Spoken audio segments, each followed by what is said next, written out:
Good afternoon, members. I call Committee of the Whole on Bill 12, Motor Vehicle Amendment Act 2025 to order. We're on Clause 3, shall clause recognizing the member for West Kelowna Peachland. Thank you, Chair. And just continuing on from yesterday, I have just one question. I'll put these questions kind of together. I think it will work very nicely. Just about stakeholder consultation. Has the government consulted with road safety experts, driver training schools, and other stakeholders to gather input on the appropriate periods for requirements, restrictions, or conditions? And can the minister provide details on the feedback that was received from these consultations and how it's been incorporated into the bill? Thank you.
Recognizing the Minister of Public Safety and Solicitor General.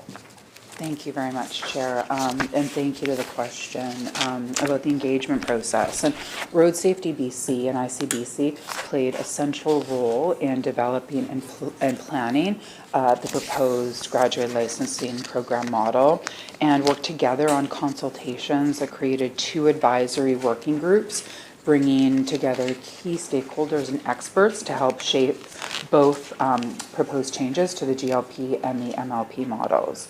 The BC Association of Chiefs of Police was a key group engaged throughout the process. As I indicated yesterday, supports the proposed updates to the graduate licensing program. The consultations occurred in 3 phases. The first was that ICBC and Road Safety BC held small virtual sessions with over 20 stakeholders to understand how the GLP is working, identify challenges, and explore improvements. In the second phase, over 30 participants engaged in deeper discussions about specific GLP elements that could be changed, and focused on reviewing and providing input on the proposed GLP model and also its implementation. And then in the third phase, 2 advisory groups were formed, one for the GLP, one for the MLP, to provide input on the proposed models and implementations. And you asked who specifically was consulted, and in addition to the BC Association of Chiefs of Police, BC Trucking Association, the driver training industry, including ICBC certified GLP schools, Indigenous driver training schools, First Nations communities, and Indigenous organizations, health and injury prevention organizations, as well as youth advisory committees. And feedback broadly from these sessions showed strong support for the proposed direction. Equity and accessibility and concerns around accessibility related to the second road test and the stresses involved were identified as barriers to getting a full Class 5 license. This results in what we touched on yesterday, which is people driving, remaining L drivers for years or even decades. Among the Indigenous communities that we spoke with, there was consensus that the exit road test is another barrier in obtaining a driver's license, and that this presents challenges in terms of accessibility, affordability, and there was support for eliminating the road test, the second road test rather, if the driver had a clean driving record and the amount of driving time required is extended. So that reflects our approach, which is an extended 12-month monitoring period, which is something we heard about during the consultations. In terms of restrictions, there was agreement that moving drivers to a Class 5, that keeping with moving drivers to the Class 5, that keeping the alcohol and drug restrictions, considering speed restrictions, and consideration should be given to no restrictions for school of work, because these are barriers to employment. There was agreement that the current GLP can be a hindrance for some people in relation to employment, and that a shorter pathway for more mature drivers would be helpful if it's supported by data, and indeed it is. That pathway for mature drivers is indeed supported by the data that we have. Supervised driving practice was also still considered very important, no matter the age or maturity of the driver.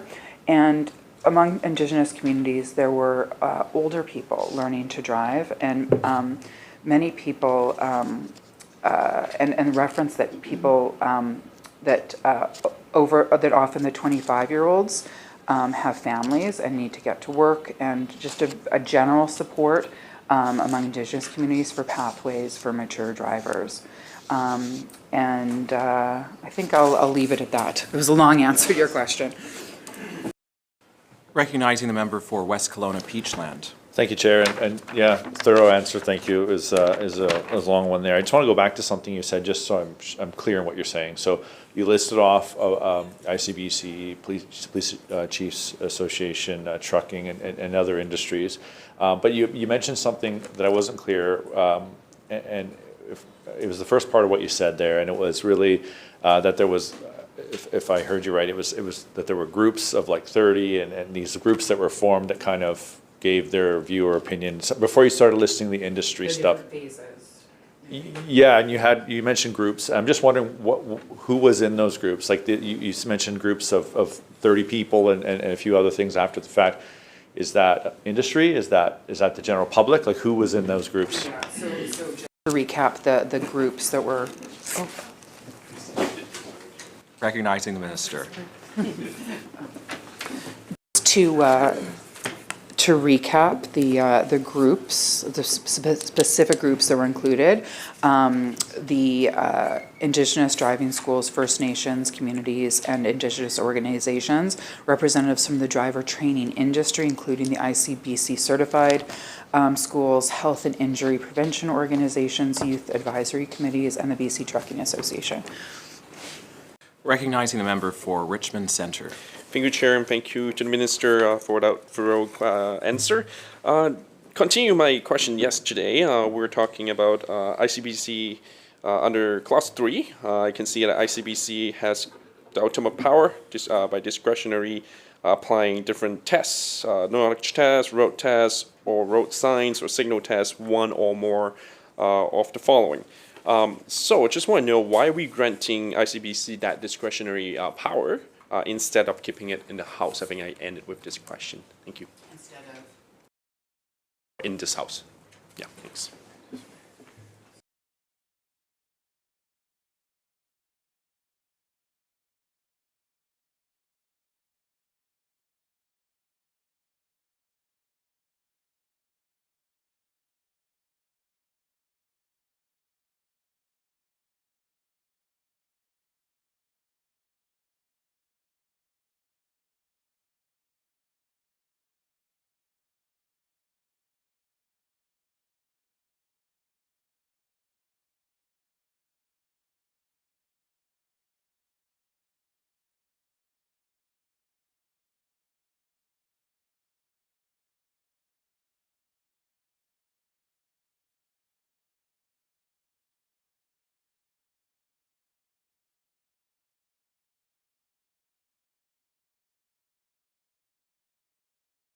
Recognizing the minister. Thank you. In the current Motor Vehicle Act, ICBC already is empowered to deliver driver licensing programs. So with this bill, we're not adding additional powers per se. We're clarifying what those authorities are and ensuring that ICBC could administer the programs identified in this bill.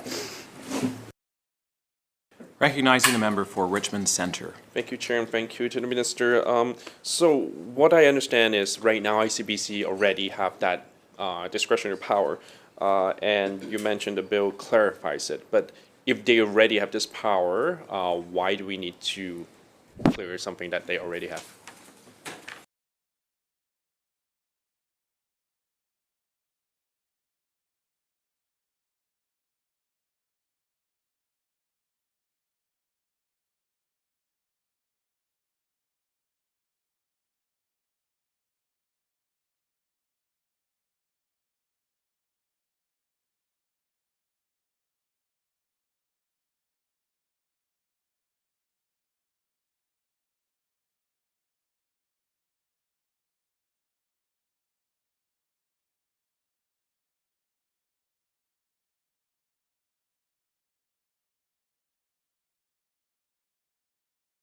Recognizing the Minister of Public Safety and Solicitor General. Thank you, Chair. And I think we touched on this yesterday, and again reiterate that the new paragraph doesn't change ICBC's existing authority to require a knowledge test, a road test, road sign signal test, and so on. But the new paragraph provides clarity that ICBC can require this to support the administration of the changes to the GLP and the MLP identified in this bill. So that change is required to proceed with the amendments to the programs. Recognizing the member for Richmond Centre. Thank you, Chair, and thank you to the Minister. So in B, the Lieutenant Governor in Council may make regulations and continue prescribing minimum waiting period.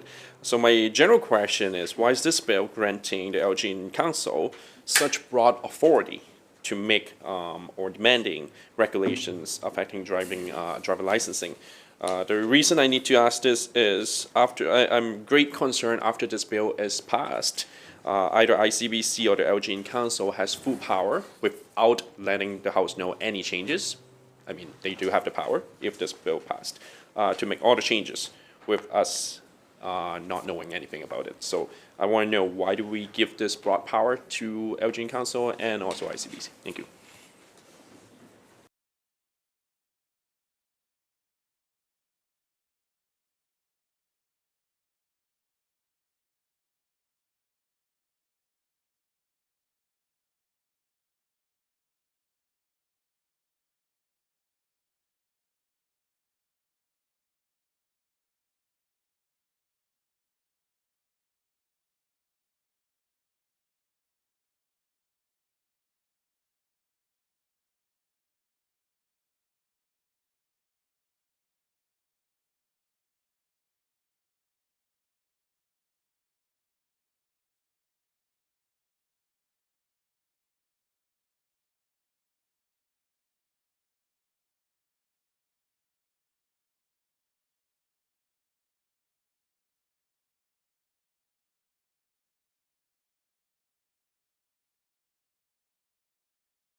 Recognizing the minister. Thank you very much, Chair. And I think, again, this was a question that we did delve into yesterday. And just to refresh, that the Motor Vehicle Act is an older piece of legislation that's structured differently from more recent legislation. And it doesn't set out specifics within the Act, but refers to regulations. And so Bill 12 is drafted within the scheme of the existing Motor Vehicle Act. And the supporting regulations are developed transparently through engagement with stakeholders such as the driver training industry, Indigenous partners, public agencies, and law enforcement.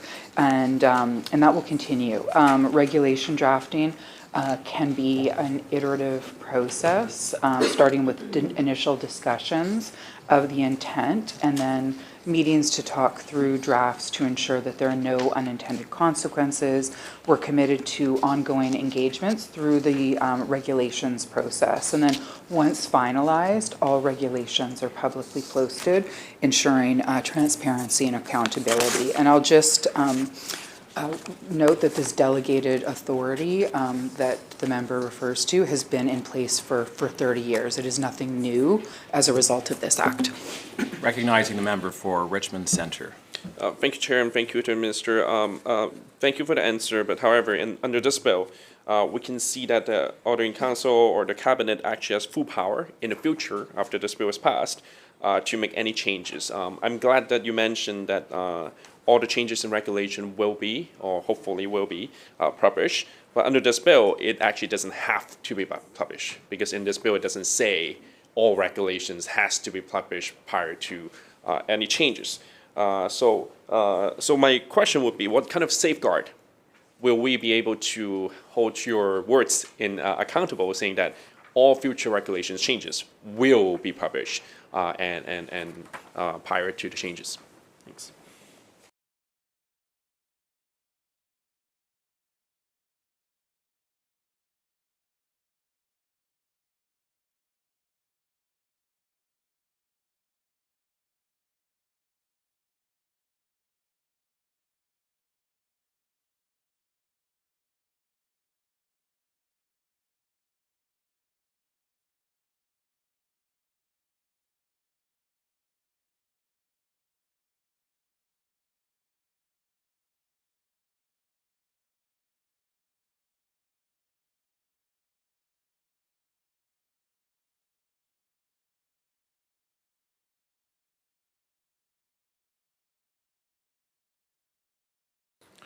Recognizing the Minister of Public Safety and Solicitor General. Thank you. I'll reiterate the purpose of this legislation, which is to improve accessibility and also be able to advance road safety, which I know is top of mind and critically important to everyone on all sides of the House. And I think what the member is referring to is standard government process. Regulations are developed in consultation with various stakeholders, and they're always published before coming into effect. Recognizing the member for Richmond Centre. So I would just blanket ask my last question on the power, ultimate power thing. Because in section CD, F, and, well, 10.13 and 10.14, they all have ICBC and LG in council. And also in 10.14A, it also allows ICBC the power to determine the class of driver license in other jurisdiction. So now my question is, once that ICBC have this ultimate power, how do we know fairness and equality will be met? Because it won't be oversight by, wouldn't be no oversight by us anymore.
recognizing the Minister of Public Safety and Solicitor General.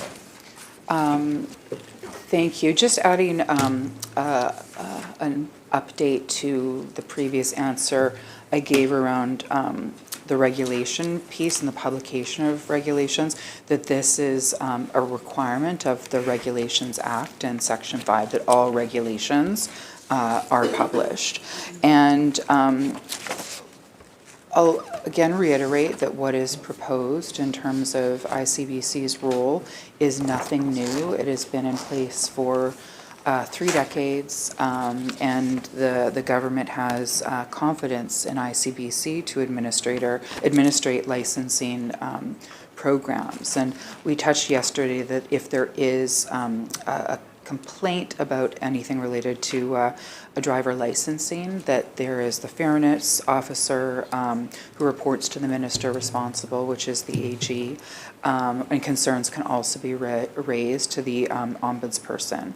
And so those safeguards exist as they have for this. And just to reiterate that there's nothing new in this law in this legislation that relates to ICBC's authorities to administer licensing programs in BC. Minister, will you move the vote? Sorry. Yep, I pass that over to you. Thanks. I move that the committee rise, report progress, and ask leave to sit again. Members have heard the question. Those in favor say aye. Aye. Opposed?